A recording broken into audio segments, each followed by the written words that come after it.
하나님의 말씀은 출애굽기 12장 21절로 28절 말씀 교독합니다. 모세가 이스라엘 모든 장로를 불러서 그들에게 이르되 너희는 나가서 너희의 가족대로 어린 양을 택하여 유월절 양으로 잡고 우슬초 묶음을 가져다가 그릇에 담은 피에 적셔서 그 피를 문 임방과 좌우 설주에 뿌리고 아침까지 한 사람도 자기 집 문 밖에 나가지 말라. 여호와께서 애굽 사람들에게 재앙을 내리려고 지나가실 때에 문 임방과 좌우 문 설주의 피를 보시면 여호와께서 그 문을 넘으시고 멸하는 자에게 너희 집에 들어가서 너희를 치지 못하게 하실 것임이니라. 너희는 이 일을 규례로 삼아 너희와 너희 자손이 영원히 지킬 것이니 너희는 여호와께서 허락하신 대로 너희에게 주시는 땅에 이를 때에 이 예식을 지킬 것이라. 이후에 너희의 자녀가 묻기를 이 예식이 무슨 뜻이냐 하거든 너희는 이르기를 이는 여호와의 유월절 제사라. 여호와께서 애굽 사람에게 재앙을 내리실 때에 애굽에 있는 이스라엘 자손의 집을 넘으사 우리의 집을 구원하셨느니라 하라 하매 백성이 머리 숙여 경배하니라. 이스라엘 자손이 물러가서 그대로 행하되 여호와께서 모세와 아론에게 명령하신 대로 행하니라. 아멘. 구원의 확신, 느낌입니까? 삶입니까? 이런 제목으로 은혜를 나누기를 원합니다. 오늘 말씀은 이스라엘 백성을 애굽의 종살에서 해방시키려고 하나님께서 이제 마지막 재앙을 준비하시고 이스라엘 백성을 해방시키는 유월절 사건의 내용입니다. 이 유월절 사건은 하나님이 우리를 구원하시는 구원에 대해서 아주 설득력 있게 설명할 수 있는 그런 내용입니다. 하나님이 우리 구원을 이해할 수 있도록 미리 이런 이스라엘 백성들을 애굽의 종살에서 구원하는데 유월절 어린 양의 희생을 통해서 그것을 기점으로 이스라엘 백성이 구원과 해방을 받게 하신 것입니다. 세례 요한은 그래서 예수님을 가리켜 보라 세상 죄를 지고 하는 하나님의 어린 양이로다, 이렇게 유월절 어린 양과 같은 역할을 예수님이 하셨다. 유월절 어린 양을 잡아서 우슬초에 피를 묻혀서 문 임방과 설주에 이 문 입구에 이렇게 뿌리면은 그 피를 보고 하나님의 심판을 수행하는 천사가 죽음을, 그 집안에는 죽음을 주지 않고 넘어간다 해서 유월절이 된 것인데, 예수님의 십자가 희생을 믿는 자마다 죽음, 멸망, 영원한 사망, 그것이 우리를 장악하지 못하고 다 넘어가게 되는 하나님의 구원을 설명하는 중요한 사건이 된 것입니다. 예수님은 유월절 어린 양이십니다. 그런데 이 애굽에 대해서 10번째 재앙, 곧 유월절로 대표되는 이 애굽의 장자라면은 왕의 자녀든지 신하의 자녀든지 종의 자녀든지 짐승들도 첫 것은, 맨 처음 난 것들은 다 죽는 재앙이 임하였는데, 이런 재앙이 임하리라고 하나님이 말씀하실 때 그때가 구원과 해방의 때이지만 모든 이스라엘 백성들은 다 그때 편안했을까? 혹시 죽을까 염려되고 근심되는 사람은 없었을까 하는 것입니다. 이 말씀을 드리는 것은 우리가 예수 믿고 구원받은 사람으로서 구원에 대한 안정감, 구원의 확신을 가지고 흔들리지 말아야 된다는 것을 지금 계속 말씀드리고 있는 중인 것입니다. 그래서 오늘 구원의 확신이 분명하고 구원받는 자의 삶을 어떻게 살아야 될 것인가 하는 것까지 더 진전되고 더 성숙되는 그런 시간이 되기를 바랍니다. 구원의 확신을 가졌다고 하는데 감정적으로 흔들리는 이유가 있다면 무엇일까? 두 번째는 하나님의 분명한 이 구원을 주신 이후에도 우리가 구원을 확신하고 흔들리지 않으려면, 계속해서 구원의 확신 가운데 살아가려면 무엇이 필요한가, 이런 말씀을 나누고자 합니다. 먼저 이 말씀을, 지금 구원의 확신에 관한 말씀을 계속 전하게 된 것은 이 목회 현장에서 실제 우리 교회 상황 속에서 마음이 두려움이 오고 자꾸 염려가 오고 이런 분들이 있어서 이 말씀으로, 하나님 말씀으로 굳게 세워주고 싶은 마음이고, 또 듣는 모든 분들이 구원의 확신에 든든히 서서 흔들리거나 연약한 사람을 다 잘 도와줄 수 있는 그런 일이 있기를 위해서 말씀을 택하고 전하게 된 것입니다. 오늘도 주의 큰 은혜가 있게 되기를 축복합니다. 구원의 확신이 감정적으로, 느낌으로 자꾸 흔들리는 이유가 무엇인가 하면 크게 두 가지를 볼 수 있어요. 하나는 외부적인 요인입니다. 밖의 상황 때문에. 간단히 말하자면 이 당시에는 왕권과 잘못된 제도, 법적인 그런 제도들 때문에 그렇게 흔들렸다 하는 것이고, 두 번째는 내부적인 요인인데 그 사정이 자기 안에 있다는 것입니다. 밖의 사정과 관계없이 자기가 감정적으로, 느낌으로 계속 흔들리는 그런 사정이 있는데 왜 그런가? 그런 문제는 어떻게 해결하면 좋은가 하는 것에 대한 말씀입니다. 자, 먼저 그러면은 외부적인 요인인데, 하나님의 분명한 말씀, 구원하신다는 분명한 말씀에도 불구하고 자꾸 이렇게 감정적으로 흔들리고 자꾸 불안해하고 두려워하게 되는 이유는 무엇인가? 그것은 하나님이 약속했지만 현실에 돌아보면 너무나 강한 사람이 딱 버티고 있는 거예요. 그리고 잘못된 제도가 아주 견고하게 돼 있어가지고 마치 강한 사람이나 그 제도에 의해서 모든 것이 움직이지, 하나님은 말씀해도 변화가 안 된다. 결국은 왕권을 가지고 장악하고 있고 제도적으로 잘못된 법을 딱 만들어 갖고 있는데 하나님이라도 바꾸지 못하는 것이 아니냐, 이런 생각이 들 만큼 세상 권력과 제도가 아주 강력해 보이는데, 그런 때 감정적으로 흔들 수 있다는 것입니다. 바로 이것이 당시 이스라엘 백성들에게 가진 감정이 흔들리는, 구원의 확신을 갖지 못하는 외적인 요인이었습니다. 자, 내용을 한번 자세히 살펴보자면, 이스라엘 백성이 애굽에 들어갈 때는 요셉이 총리가 돼가지고 환영받으며 들어갔어요. 제일 좋은 땅 배정받고 대우받고 그렇게 축복받았어요. 그런데 왕조가 바뀌고 어떻게 됐습니까? 이제는 이스라엘 백성들을 견제하고 이스라엘 백성들을 괴롭히고 그런 일이 일어난 것입니다. 그래서 그런 세월이 수백 년이 흘렀어요.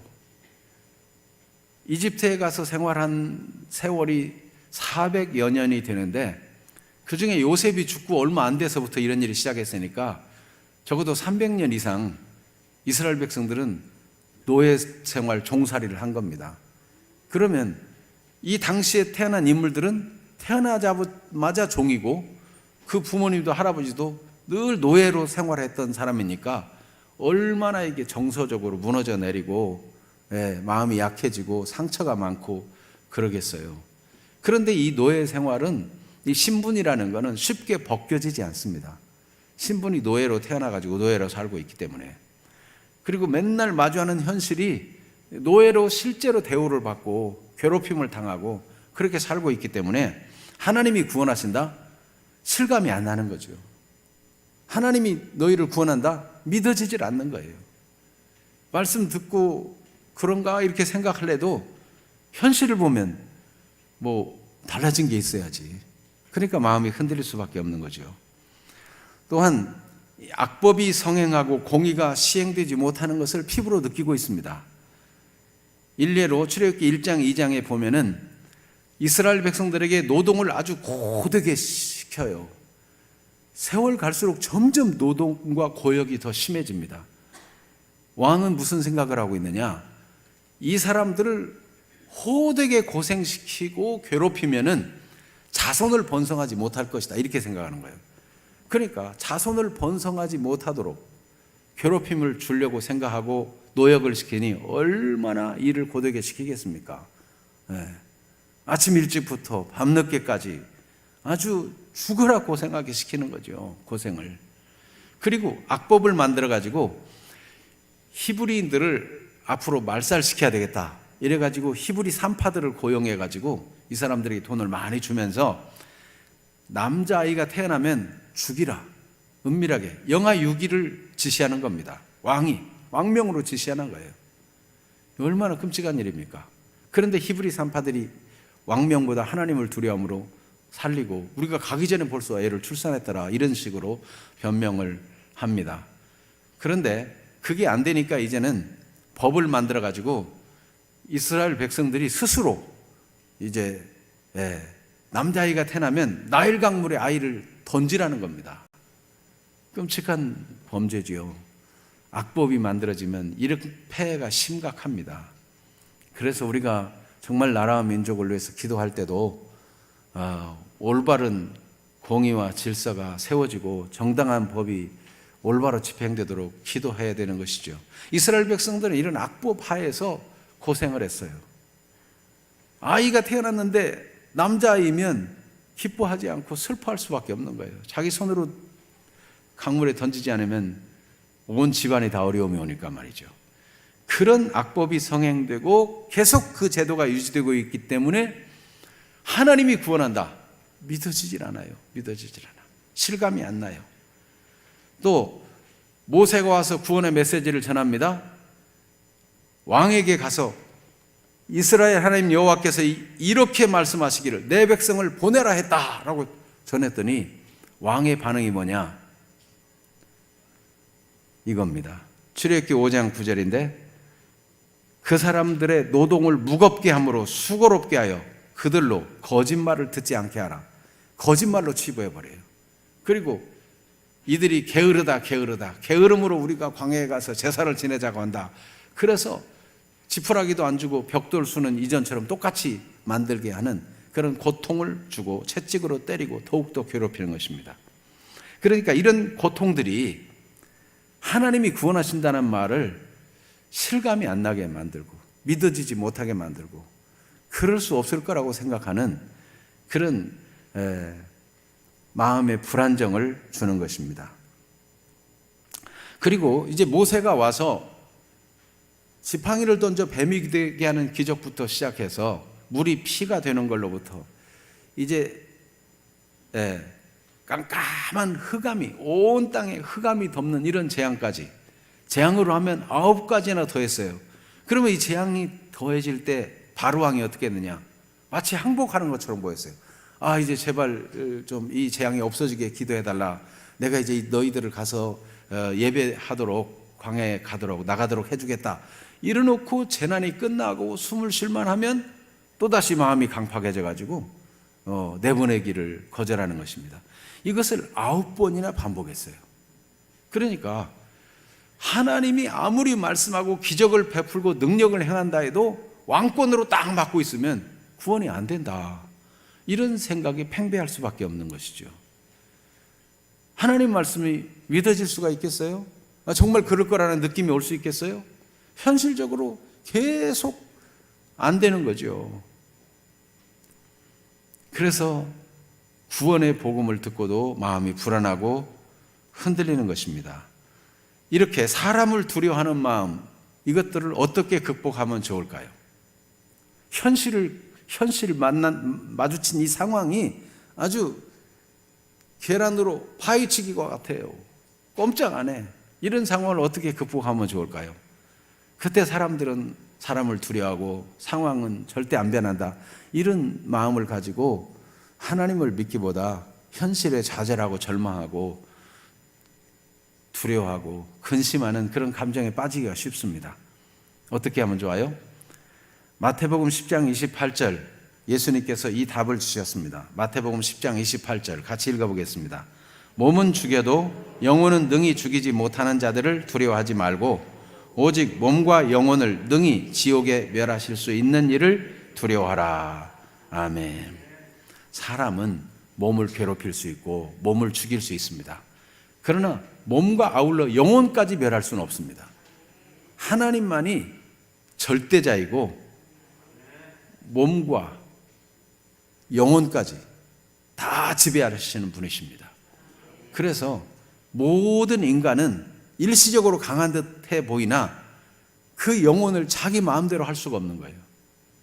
하나님을 대적하는 자는 그 몸과 영혼을 아울러 하나님이 불에 영원한 지옥 심판에 던져놓을 수 있는 거예요. 그러니까 진짜 두려워할 분은 하나님이다. 사람은 일시적으로 어느 정도까지 그럴 수 있지만 참된 권력자는 아니다. 이 말씀으로 극복할 것을 말씀했어요. 하나님께서는 요한계시록 1장 8절, 지난주에도 같이 읽은 것처럼 한번 보겠습니다. 요한계시록 1장 8절, 주 하나님이 이르시되 나는 알파와 오메가라, 이제도 있고 전에도 있었고 장차 올 자요 전능한 자라 하시더라. 하나님이 시작과 끝입니다. 처음과 마지막이십니다. 하나님이 천지를 창조하신 분이고 온 세계의 주권이 다 하나님께 속해 있어요. 그래서 하나님이 절대자다, 이걸 생각하면 사람이 어찌하리요? 사람을 두려워하지 아니하고 염려하지 아니하고 하나님 앞에 살 수가 있는 것입니다. 자, 그래서 여러분, 우리가 세상의 환경이나 사람 때문에 마음이 두렵고 힘들 때 하나님을 바라볼 수 있기를 바랍니다. 두 번째로, 하나님이 분명히 구원을 말씀하시는데도 불구하고 흔들리는 이 요인이 내 안에 있을 수 있어요. 내 안에.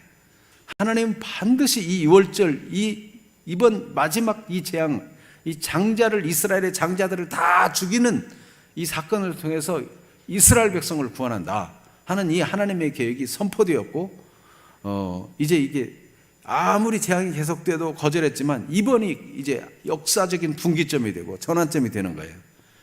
그런데 그 말씀을 들을 때 모든 이스라엘 백성들이 할렐루야 감사합니다 하고 평안하게 그 밤을 지낼 수 있었을까요? 불면의 밤을 지내고 두려워하고 떠는 사람은 없었을까요? 자, 하나님을 거역하고 하나님을 순종하지 아니하는 애굽 사람들의 장자를 다 죽인다. 그럼 나는 하나님 앞에 순종하며 살았나? 장자 중에 말이에요, 나는 하나님을 거역한 적은 없나? 이런 두려움이 없을까요? 그런 걸 생각하면은 이스라엘 장자들 중에도 두려운 마음이 있을 수 있는 거죠. 하나님이 구원을 분명히 약속했어도 자기를 들여다보면 자기가 뭔가 잘못된 게 있고 하나님 앞에 정당하지 못한 거 있을 때 두려움을 가질 수가 있습니다. 이런 문제를 어떻게 극복하면 좋겠습니까? 하나님의 말씀이 아무리 그렇다 해도 갑자기 막 두려움이 찾아오고 염려가 찾아오고 이렇게 믿어지지 못하고 그런 마음을 잘 다스릴 수가 없는 거예요. 그런 걸 어떻게 하면 되는가? 흔들리는 자신의 마음을 극복할 수 있는 길, 하나님의 말씀을 현실보다, 자신의 감정보다 더 강하게 붙잡아야 되는 것입니다. 그래서 오늘 출애굽기 12장 21절에서 23절에 보면 모세가 이스라엘 모든 장로들을 다 소환해가지고 그들에게 2월절에 대해서 설명하고 그걸 공포합니다. 그 내용이 무엇입니까? 너희는 나가서 너희 가족 수대로 어린 양을 택하여 6월절 양으로 잡으라. 그리고 우슬초 묶음, 이 우슬초는 담벼락에서 자라나는 작은 관목이에요. 그릇에다가 피를 담고 그 우슬초 묶음을 그릇에 피에 적셔가지고 그것을 문설주, 기둥, 문인방 이런 데 뿌리라. 그리고 아침까지 한 사람도 자기 집에서 문 밖에 나가지 말아라. 그러면 하나님께서 재앙을 내리려고 지나가실 때 문인방과 좌우 문설주의 피를 보시면 여호와께서 그 문을 넘으시고 멸하는 자에게 너희 집에 들어가서 너희를 치지 못하게 할 것임이니라. 이렇게 약속해 주셨어요. 조건은 네가 잘했느냐 잘못했느냐가 아니에요. 하나님 앞에 똑바르게 살았냐 못 살았냐가 아니에요. 지금 이 하나님의 약속, 하나님이 죽지 않는다는 이 약속, 보호받는다는 이 약속은 사람의 조건에 있지 아니하고 하나님이 정한 말씀에 있어요. 그 정한 게 뭐예요? 양의 피를 문설주와 문인방에 뿌리라는 것이고, 그렇게 뿌리고는 마음대로 집 밖으로 나가면 안 되고 그 집 안에 머물러야 된다는 거예요. 그러면 아무도 해를 받지 않는다 하는 말씀인 것입니다.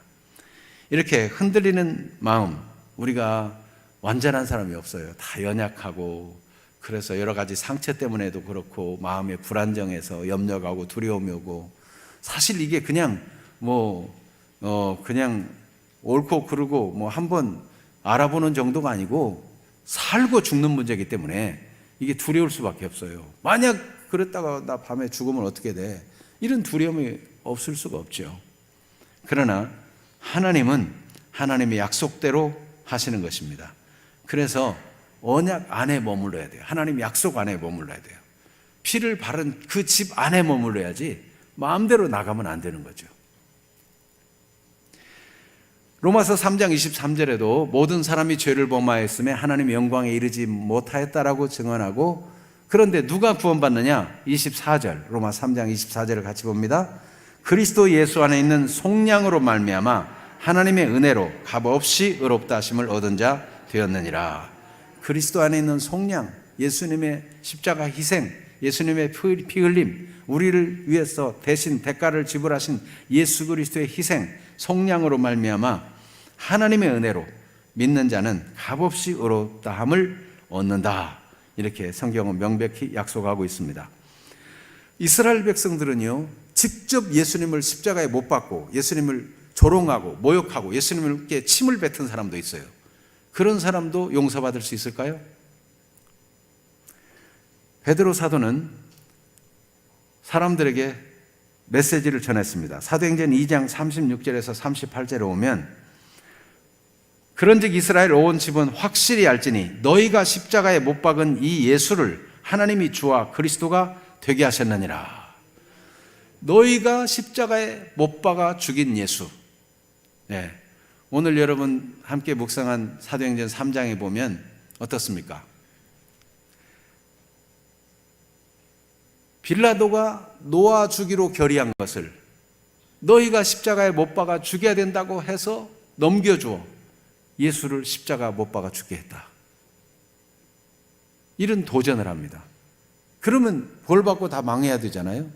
그런데 복음은 말하기를 너희가 알지 못해서 그런 줄 아노라.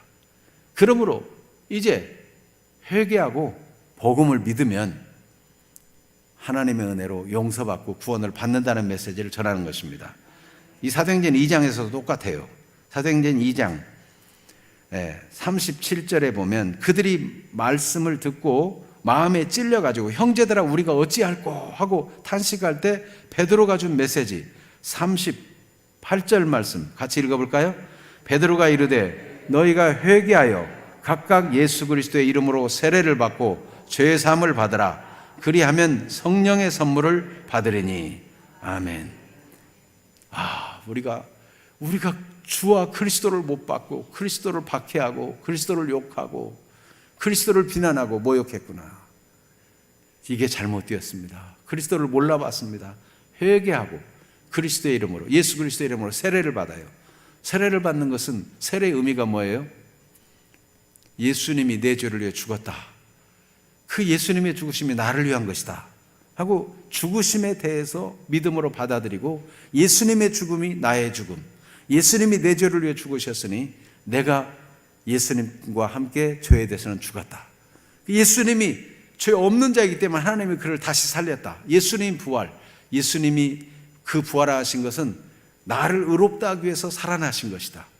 예수님의 부활과 연합되는 것. 그래서 예수님이 십자가와 부활을 믿는 것을 고백하고 세례를 받는 것입니다. 예수님의 십자가와 부활에 연합되는 것, 이게 세례예요. 이걸 온 회중 앞에서, 하나님 앞에서 믿음을 공표하는 것입니다. 그렇게 할 때 죄 사함을 받는다는 겁니다. 그리고 성령의 선물을 받게 된다는 것입니다. 그래서 이렇게 아무리 과거에 악한 일을 했더라도 예수님의 십자가 보혈을 믿으면 구원받는다, 이렇게 하나님이 보장해 주신 거예요. 6월절, 아무리 과거에 나쁜 짓을 했어도 하나님 말씀을 믿고 그 나쁜 짓 한 장자라도 그 집 안에 문설주와 문인방에 피를 뿌리고 그 집 안에 머물러 있으면 죽는다, 안 죽는다? 안 죽는다. 안 죽는다. 네. 강도짓을 해가지고 십자가형을 받던 한 강도도 뉘우치고 예수여 당신의 나라에 임하실 때 나를 생각해달라고 할 때 예수님 어떻게 했어요? 야 임마 너는 안 돼. 지금까지 그렇게 살아놓고 염치가 있지. 네 주제를 생각해. 그러셨던가요? 예수님께서 뭐라고 말씀해요? 내가 오늘 나와 함께 낙원에 있으리라.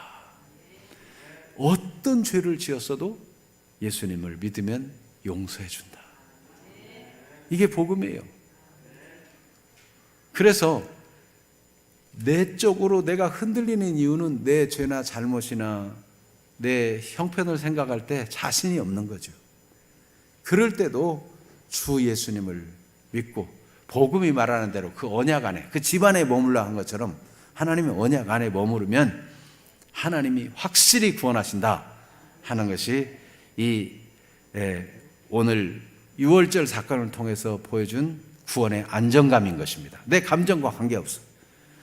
불안하게 그날 밤을 잠을 못 자고 지새운 사람도 구원받고, 믿습니다 하고 푹 잔 사람도 구원받고, 감정과 관계없이, 내 사정과 관계없이 하나님의 말씀을 믿고 그 집 안에 있는 사람들은 다 구원받았다.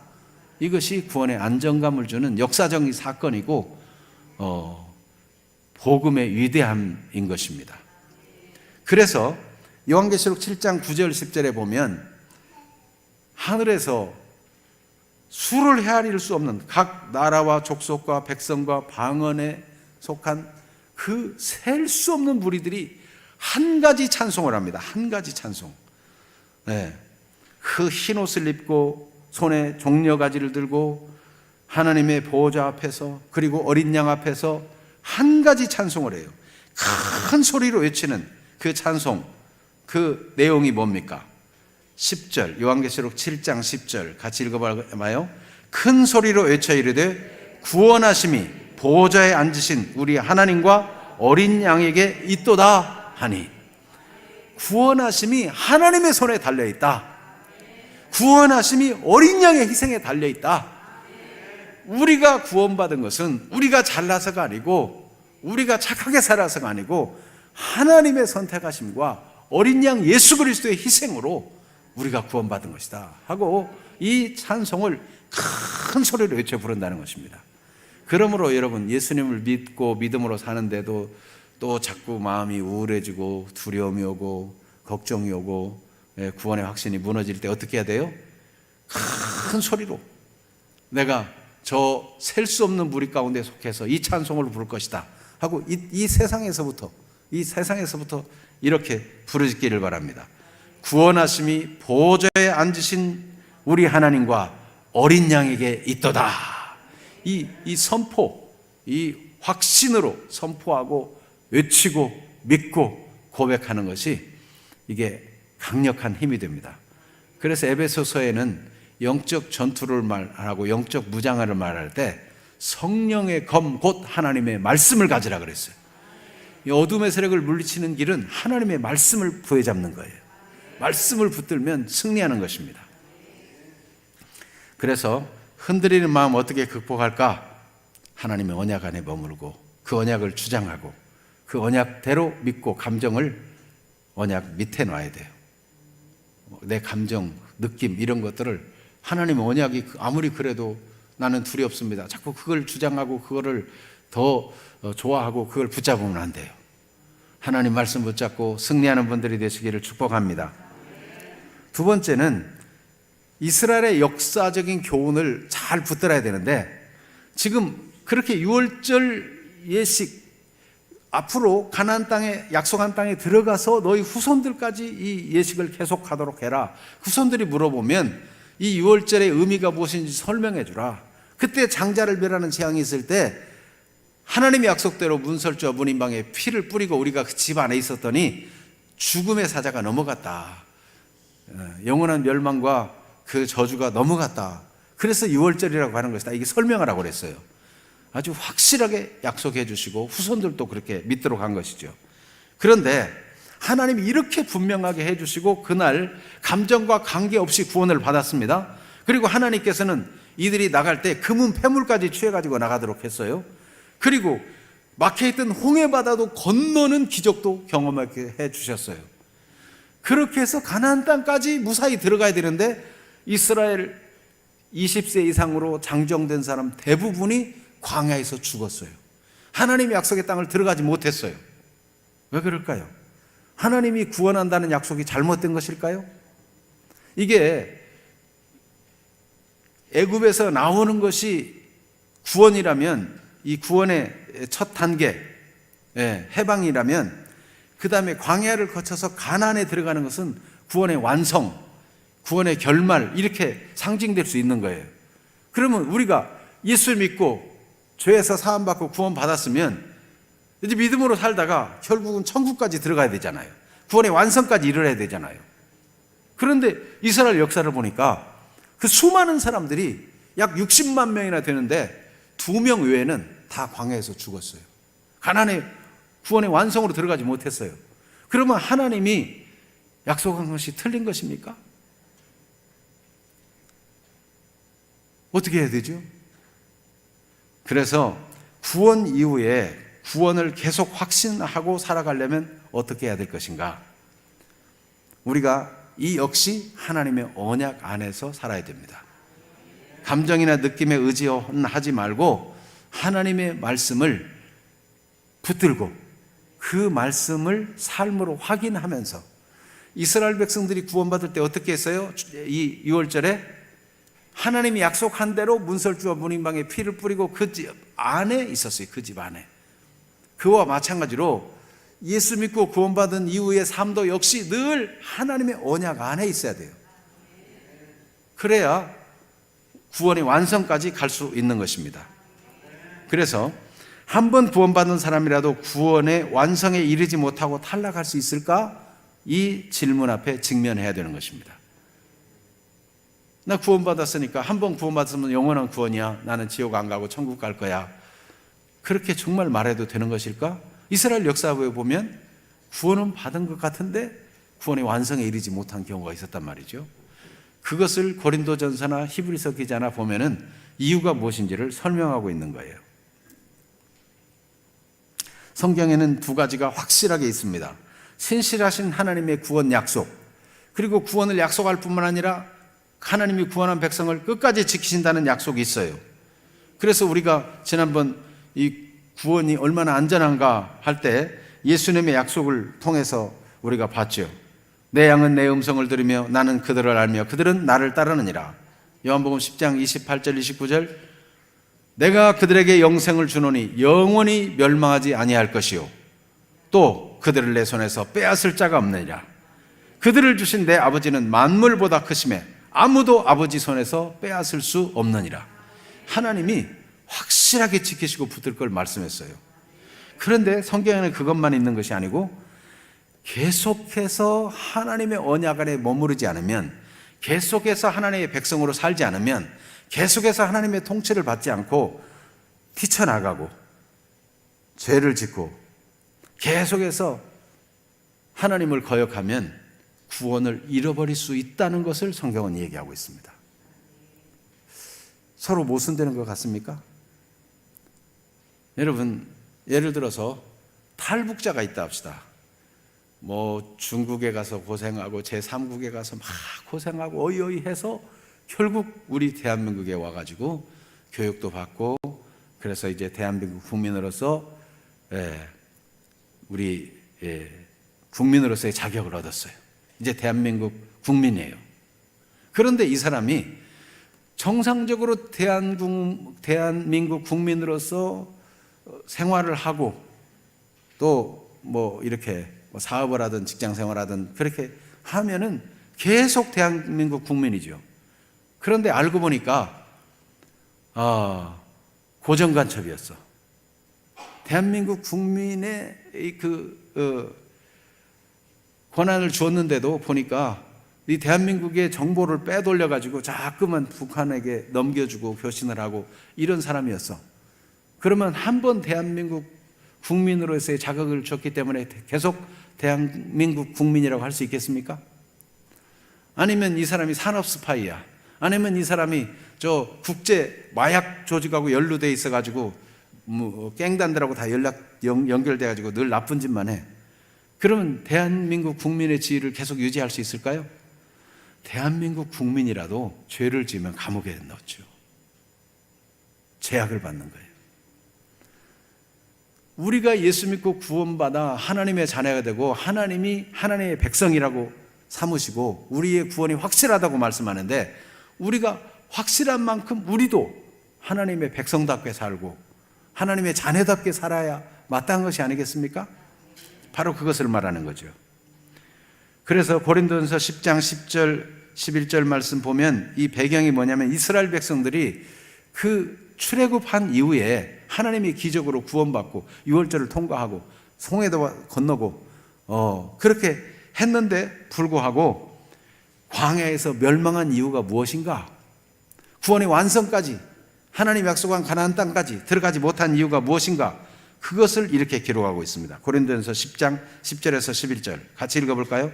그들 가운데 어떤 사람들이 원망하다가 멸망시키는 자에게 멸망하였나니 너희는 그들과 같이 원망하지 말라. 그들에게 일어난 이런 일은 본보기가 되고 또한 말세를 만난 우리를 깨우치기 위하여 기록되었느니라. 아멘. 그럼 이 말씀은 무슨 뜻이에요? 너희가 계속 죄를 짓고 너희가 계속 하나님 거역하고 하나님 나라에서 뛰쳐나가가지고 그렇게 하나님 백성답지 않게 살면은 이 본보기를 생각하라, 위험하다 하는 경고를 말씀하고 있는 겁니다. 그래서 하나님은 구원의 확신을 분명히 말씀하시면서 주님 안에 사는 하나님의 백성으로서 성장하고 성숙하고 하나님의 자녀로서 계속 자라가기를, 그래서 진정한 복된 삶을 살기를 원합니다. 그러나 하나님을 거역하고 대태양하고 마귀의 신문 노릇하고 그렇게 하면은 구원에서 제외될 수 있다는 것을 경고하는 거예요. 이 경고는 사랑입니다. 경고는 협박이 아니고 경고는 사랑이에요. 부모가 자식에게 너 그러면 너 내 자식 아니야 뭐 이런 말은 자식을 버리고 싶은 마음으로 그렇게 말하는 부모가 있어요? 이 경고는 사랑이죠. 그래서는 안 된다. 그래서는 안 된다. 올바로 살아야지. 그런 얘기죠. 하나님의 사랑이 우리를 경고를 통해서라도 끝까지 하나님의 백성으로 완전한 구원에 이르기까지 구원받은 백성으로 살아갈 수 있도록 힘을 주시고 도와주시는 분이십니다. 구원은 영원한 생명을 얻는 것입니다.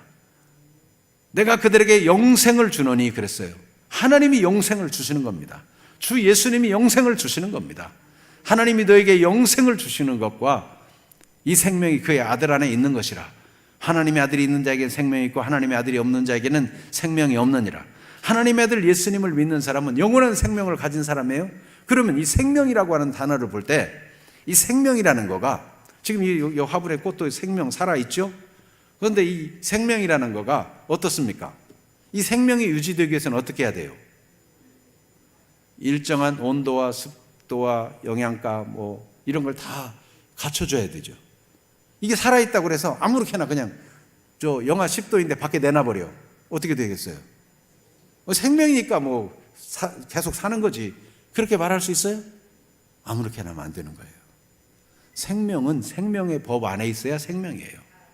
우리가 가진 영생도 아무렇게나 뭐 죄짓고 그래도 한 번 받은 구원은 영원한 구원, 나는 지옥 안 가고 천국 간다 이렇게 하는 것은 파렴치한 생각이지 옳은 생각이 아닙니다.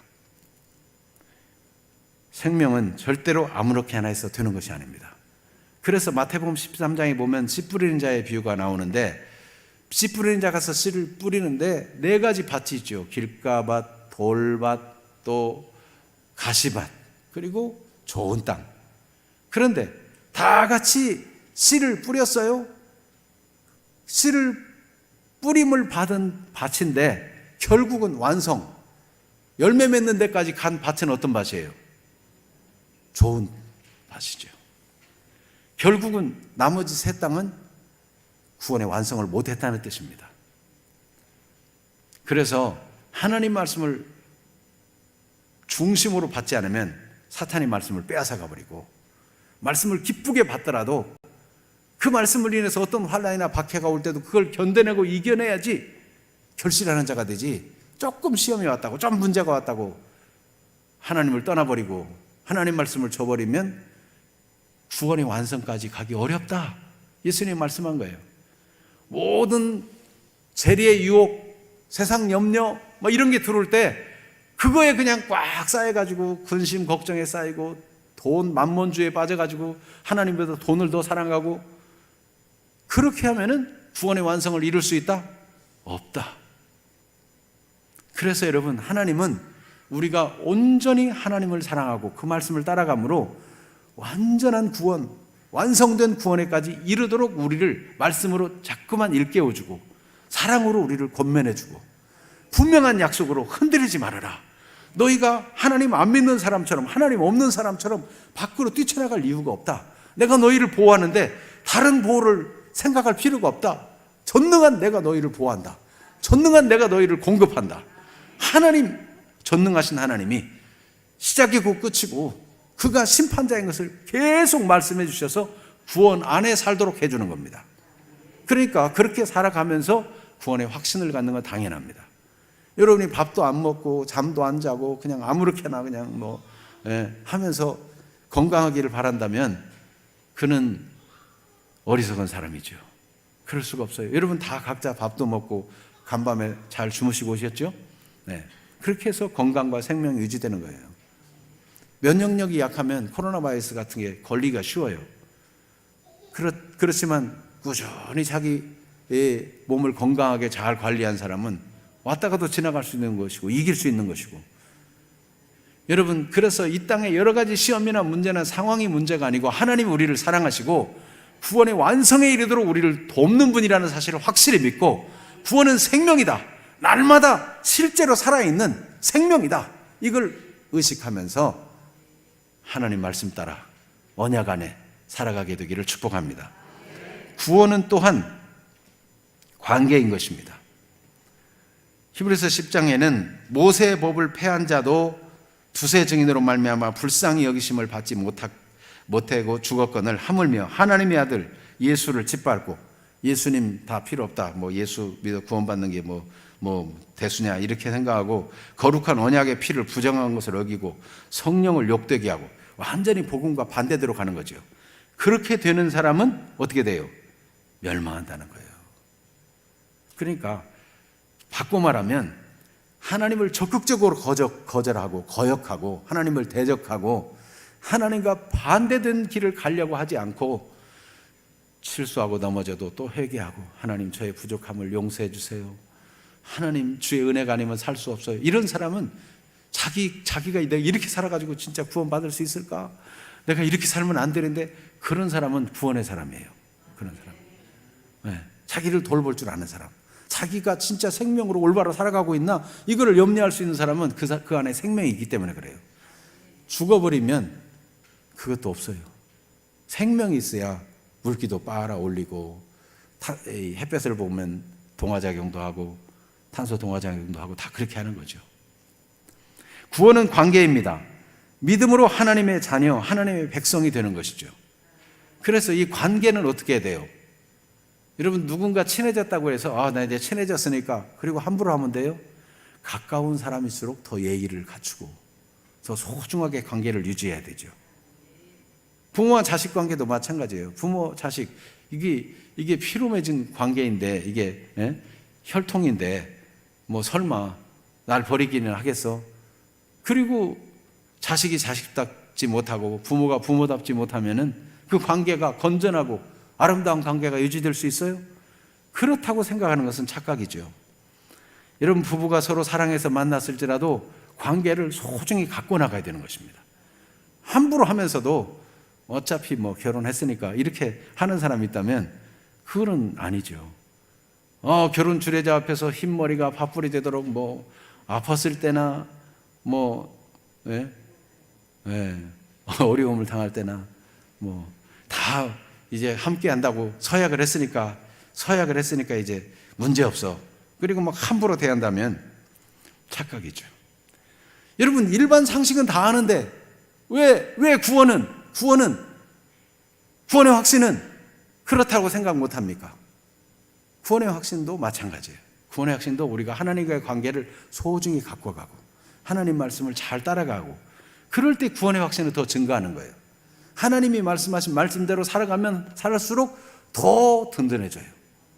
그래서 베드로 전서입니까 후서입니까 보면은 넉넉히 구원에 들어가는 그런 내용이 나와요. 거기 보면 하나님의 말씀을 따라서 자꾸만 성장해 가는 거예요. 그 말씀은 다음 기회에 또 전하도록 하겠습니다. 자, 그래서 구원이 생명이고 구원이 관계라는 생각을 분명히 가진다면은 우리가 하나님께 경배하고 순종하며 사는 것이 마땅하다는 것입니다. 오늘 구원받은 이들도 말해요. 모세를 통해서 장로들이 말씀을 다 듣고 백성들이 말씀을 들을 때 어떻게 했다고 그랬어요? 27절, 28절 한번 읽어보겠습니다. 오늘 출애굽기 12장 27절. 너희는 이르기를 이는 여호와의 유월절 제사라. 여호와께서 애굽 사람에게 재앙을 내리실 때에 애굽에 있는 이스라엘 자손의 집을 넘으사 우리의 집을 구원하셨느니라 하라 하며 백성이 머리 숙여 경배하니라. 우리가 항상 하나님을 경배하는 자세, 하나님을 예배하는 자세를 잊지 말아야 돼요. 그 다음에 28절 같이 읽어봐요. 이스라엘 자손이 물러가서 그대로 행하되 여호와께서 모세와 아론에게 명령하신 대로 행하니라. 그래서 구원받은 자의 삶은 뭡니까? 그대로 하나님 말씀하신 대로. 대한민국 국민은 대한민국 법 안에서 살아야 대한민국 국민으로서 보호를 받고 사는 거예요. 대한민국 안에 있어도 범죄하면 범죄자로 격리돼요. 대한민국을 떠나가지고 제멋대로 다니면 보호받기 어려워요. 이 나라는 지금 위험하니까 여행 금지구역, 그런데 막 거기 가가지고 나는 괜찮을 거라고 생각하면 거기서 어려움 당할 수도 있는 거죠. 하나님의 백성은 하나님의 법을 지키는 것입니다. 그럴 때 구원의 확신이 더 분명해지고 하나님과의 관계가 돈독해지는 거죠. 성경은 구원을 분명하게 말씀하는 것만큼 구원받은 자의 삶이 어떠해야 되는지를 분명하게 말씀하고 있습니다. 그래서 구원이 완성될 때까지 하나님의 백성으로 하나님의 통치를 받는 삶을 계속해서 살아가는 것입니다. 나 한번 구원받았으니 이제 나는 망하는 법은 없어. 이렇게 확신을 가지려면 하나님의 백성으로서 살아가면서 그렇게 확신을 가져야 되죠. 반대로 살면서 뻔뻔스럽게 양심이 있어서 다 깨닫거든요. 내가 하나님 말씀대로 안 살고 죄짓고 나쁜 짓 하면은 구원의 확신을 막 가졌던 사람도 불안하고 이러다가는 내가 천국 못 가겠구나. 그게 와요. 그게 양심이 타협하지 않고 정직하게 알려주는 거예요. 그러니까 하나님의 백성으로 하나님을 섬기고 하나님을 예배하고 하나님 말씀 그대로 살아가는 이 삶은 하나님과의 관계가 좋아요. 하나님과 깊은 교제를 더 말씀을 통해서 기도를 통해서 누리시기를 바라고, 그리고 하나님 말씀을 순종해가지고 하나님을 사랑하고 이웃을 사랑하고 그렇게 사는 삶 그 자체가 우리로 하여금 더 구원의 확신과 담력을 얻게 하고 무엇이든지 하나님께 구할 담력을 얻게 하고 우리로 하여금 세상을 이기는 사람이 되게 만드는 것입니다. 오늘 이 말씀은 구원의 확신을 무너뜨리는 말씀이 아니고 구원의 확신을 더욱 든든하게 하는 말씀이고, 구원의 확신에 대한 오해를 가지고 마치 저 구원파처럼 죄를 지어도 괜찮다는 식으로 그렇게 가는 위험에 빠지지 않도록 하는 말씀인 것입니다. 이것이 이스라엘 역사 속에서 보여준 하나님의 가르침이에요.